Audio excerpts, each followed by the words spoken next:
Last episode में हमने देखा था कि जिन्हों ने आर्किटेक्ट को हरा दिया था और उसे उसके पावर्स कैसे है इसके बारे में थोड़ा बहुत पता चल गया था। आगे हमें डंजन के अंदर का सीन दिखाते हैं जहाँ जिनचुल चाहिन और चोई के साथ डंजन में आया था। चोई जिनचुल से कहता है तुम्हें पूरा यकीन तो है ना कि जिन्हों यहाँ पर है? मुझे यहाँ पे बहुत ही ज्यादा खतरनाक माना महसूस हो रहा है। तुमने कहा था कि संग जिन्हों अंदर है, राइट? जिनचुल कहता है हाँ मुझे पक्का यकीन है। आगे हम चाहिन को देखते हैं, वो जरा सी हैरान सी थी। वो अपने मन में कहती है ये माना संग जिन्हों का नहीं है तो आखिर ये किससे बिलोंग करता है? फिर जिनचुल अपने मन में कहता है एक डबल डंजन, आखिर वो अफवाह सच थी कि नहीं इसके बारे में मुझे आज पता चल जाएगा। जिनचुल को जिन्हों के साथ का अपना एक पास्ट याद आ जाता है और वो कहता है संग जिन्हों ने मुझसे कहा था कि उसने डबल डंजन को क्लियर नहीं किया था तो वो यहाँ वापस क्यों आया है? ये कोई संयोग हो ही नहीं सकता। आगे हम देखते हैं कि चोई दरवाजे को खोल देता है और अंदर का नजारा देख के वो बहुत ही ज्यादा हैरान हो जाता है और वो कहता है ये सब क्या है, ये कैसी जगह है? जिनचुल भी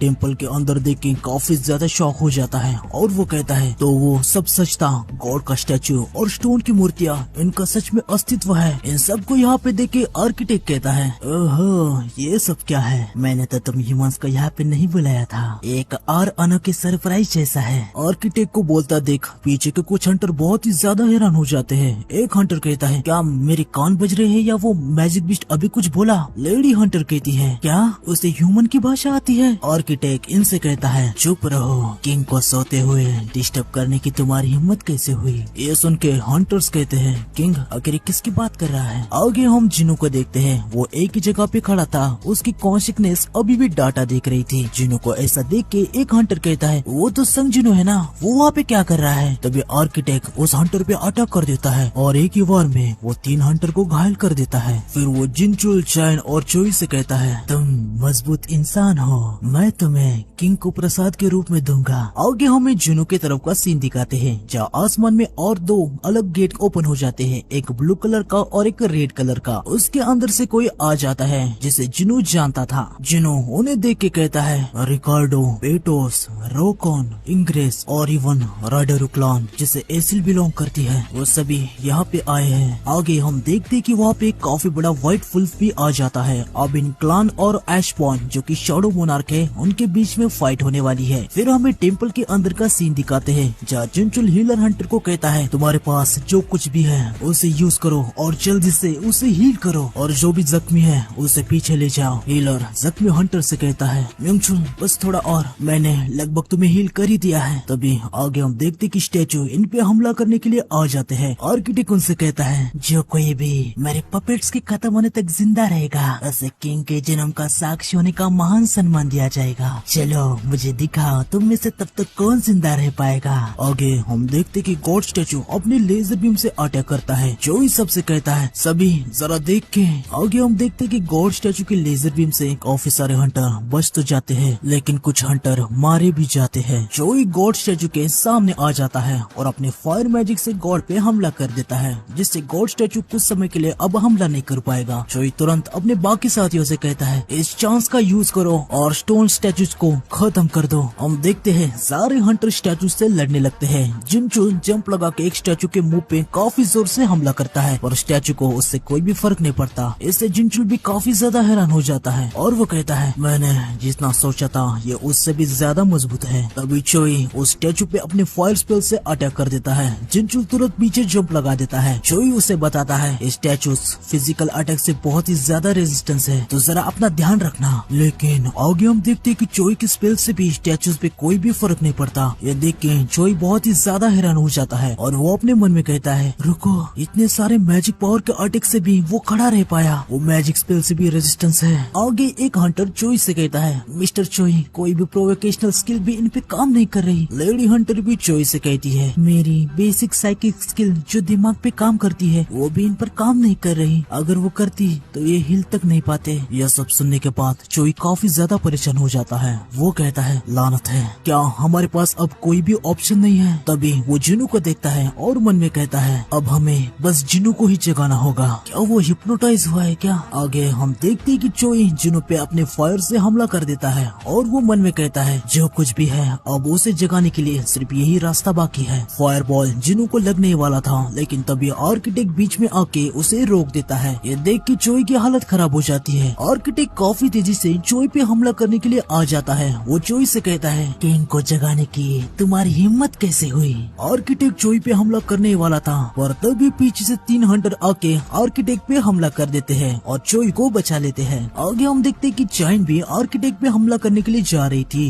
जोंगसू उसे जोर से आवाज देते हुए कहता है, मिशा यहाँ पे हम संभाल लेंगे, आप प्लीज जाके जुनू को जगाइए। चाइन कहती है ठीक है मैं समझ गई। आगे हमें जुनू के तरफ का सीन दिखाते हैं जहाँ शैडोज और क्लाउन बीस्ट की फाइट स्टार्ट हो जाती है। इनकी फाइट को देख के जुनू कहता है शैडोज लगातार रीजनरेट हो रहे हैं, चाहे वो कितनी बार भी दूसरा क्यों ना हो। अगर वो मेरे शैडोज होते तो मेरा माना कब का खत्म हो गया होता। देख के लग रहा है उनके पास बहुत ही ज्यादा माना है। डेमन क्लास और बीस्ट टाइप मैजिक क्रिएचर जो उस 2 गेट से आए हैं वो भी शैडोज को टुकड़ों में काट रहे हैं। इनके पास एक दूसरे के साथ फाइट करने का कोई कारण तो नहीं है। ये वार तो बीस्ट और सिल्वर सोल्जर के बीच का है, तो क्या शैडो मोनार्क बीस्ट के भी साइड में नहीं है या फिर उधर कोई ये उनका खुद का संघर्ष है। यहाँ पे जो कुछ भी हो रहा है उसके बारे में आपको मैं थोड़ा सा समझा देता हूँ। शैडो मोनार्क और बीस्ट सिल्वर सोल्जर से लड़ रहे थे, लेकिन तभी डीमन किंग बारान और व्हाइटफुल जो कि राकान है, ये दोनों मोनार्क है। इन्होंने एशबॉर्न जो कि शैडो मोनार्क है उसको धोखा देके उसको मारने को चले थे, लेकिन वो नाकामयाब हो जाते हैं। इन्होंने ये इसलिए किया क्योंकि वो एशबॉर्न की पावर से डरने लगे थे। इनमें से राकान तो यहाँ से बच के निकल जाता है, पर डीमन किंग बारान यहाँ से भाग नहीं पाता।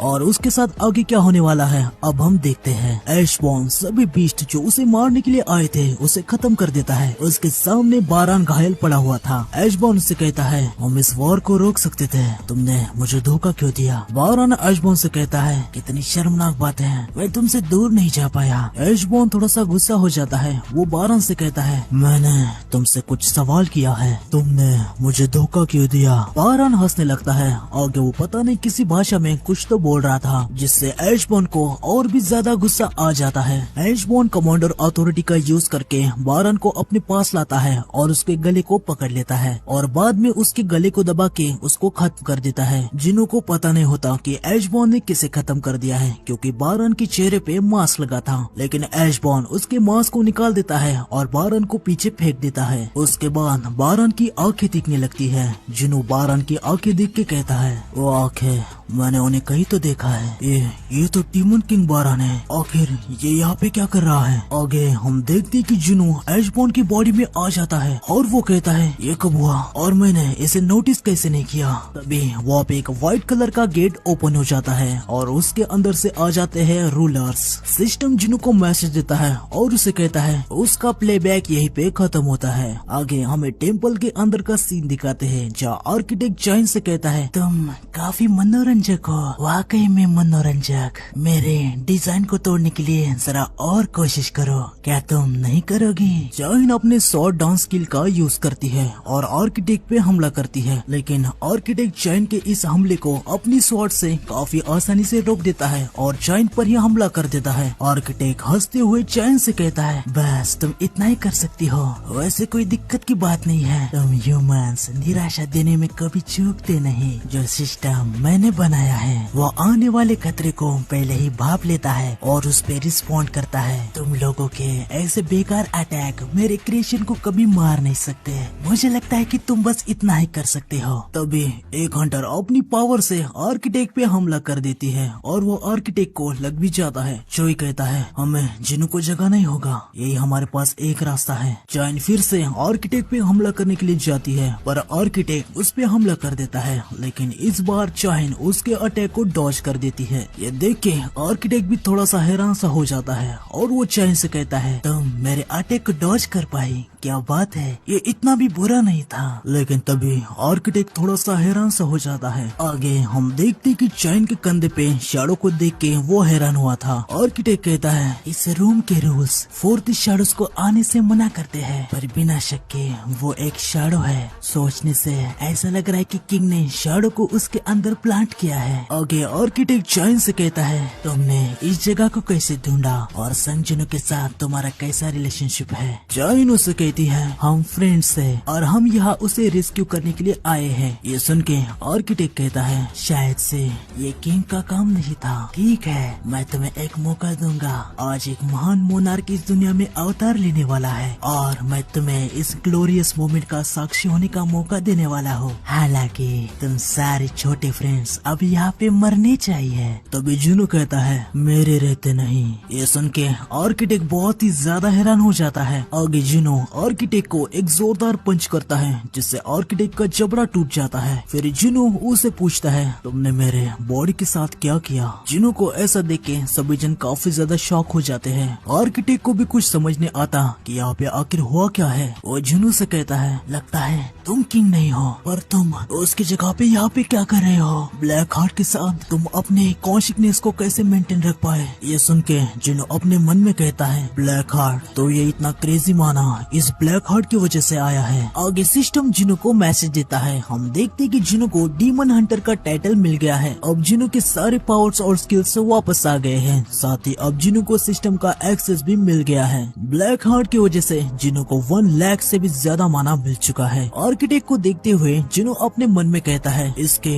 रिएक्शन को देखते हुए मुझे 2 चीजों के परिणाम लग रहे हैं। ये ब्लैक हार्ट इस बंदे की स्कीम का प्रोडक्ट नहीं है। इसके अलावा ये कभी नहीं चाहता था कि मेरी पावर्स बढ़े, लेकिन जो डाटा मुझे मिला था उसने मुझे सारे जवाब नहीं दिए। मैंने पूरी कहानी अभी तक नहीं सुनी है। आगे जुनू आर्किटेक्ट से कहता है तुमने कहा था कि तुम मुझे प्लेयर चुनने के खिलाफ थे, पर आखिर ये प्लेयर क्या है और तुम मेरे साथ क्या करना चाहते थे। आर्किटेक्ट समझ जाता है कि आखिर हुआ क्या है। वो कहता है क्या ऐसा हो सकता है शैडो मोनार्क, आप हमारे साथ ऐसा कैसे कर सकते हैं। यहाँ पे क्या हुआ है इसके बारे में मैं आपको जरा डिटेल में समझाता हूँ। जुनू अभी जिस प्रोसेस में गया था उस प्रोसेस के खत्म होने के बाद शैडो मोनार्क यानी एशबॉर्न जुनू के बॉडी पे कंट्रोल लेने वाला था और इसके बजाय एशबॉर्न ने अपनी सारी पावर जुनू को दे दी और उसने आर्किटेक्ट को धोखा दे दिया। अब ये एशबॉर्न जुनू के ही अंदर पर है। वो अपनी बाकी की जिंदगी बस शांति से जीना चाहता है। शैडो मोनार्क की इस हरकत की वजह से आर्किटेक्ट को बहुत ही ज्यादा गुस्सा आ जाता है और वो कहता है तुम्हें लगता है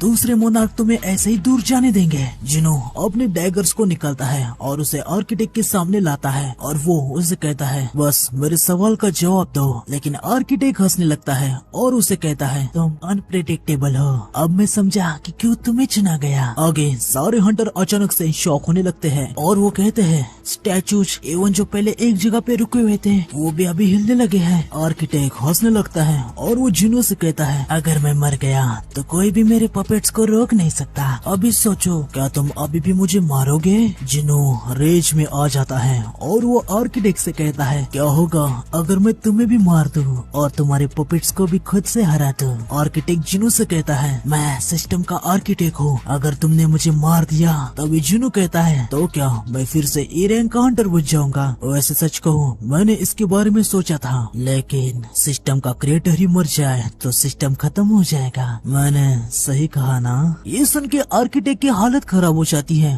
आर्किटेक्ट खुद ही सिस्टम को डिलीट करने चला था, लेकिन अब बहुत ही ज्यादा देर हो चुकी थी। जिनू ने सिस्टम को फाड़ दिया था, मतलब जिनू के पास अभी सिस्टम का सारा एक्सेस है। जब आर्किटेक्ट सिस्टम को एक्सेस करने की कोशिश करता है उसे सिस्टम का एडमिनिस्ट्रेटर का एक्सेस नहीं मिलता। ये देख के आर्किटेक्ट बहुत ही ज्यादा हैरान हो जाता है और वो कहता है सिस्टम मुझे एक्सेस से डिनाई क्यों कर रहा है। जिनू आर्किटेक्ट से कहता है तुम्हें पता है मैंने एक बार कहा था मैं इस सिस्टम को निगल जाऊंगा, लेकिन मेरे लिए लकी रहा तुम्हारे डिजाइन में काफी सारी कमियां थी। ये सुन के आर्किटेक्ट को बहुत ही ज्यादा गुस्सा आ जाता है। वो जुनू से कहता है तुम्हारी हिम्मत कैसे हुई। आगे जुनू अपने डैगर से आर्किटेक्ट को काट डालता है। मरते मरते आर्किटेक्ट जुनू से कहता है मुझे एक भविष्यवाणी करने दो। जब आकाश को सहारा देने वाले आग के स्तंभ खड़े किए जाएंगे एक अटल डेथ तुम्हें ढूंढते हुए आएगी। जुनू उसे कहता है मैं ऐसा ही चाहता हूँ। आगे हमें डंजन के बाहर का सीन दिखाते हैं जहाँ पहले वाली स्ट्राइक स्क्वाड कवरेज गिल्ड जो पहले डंजन के अंदर थी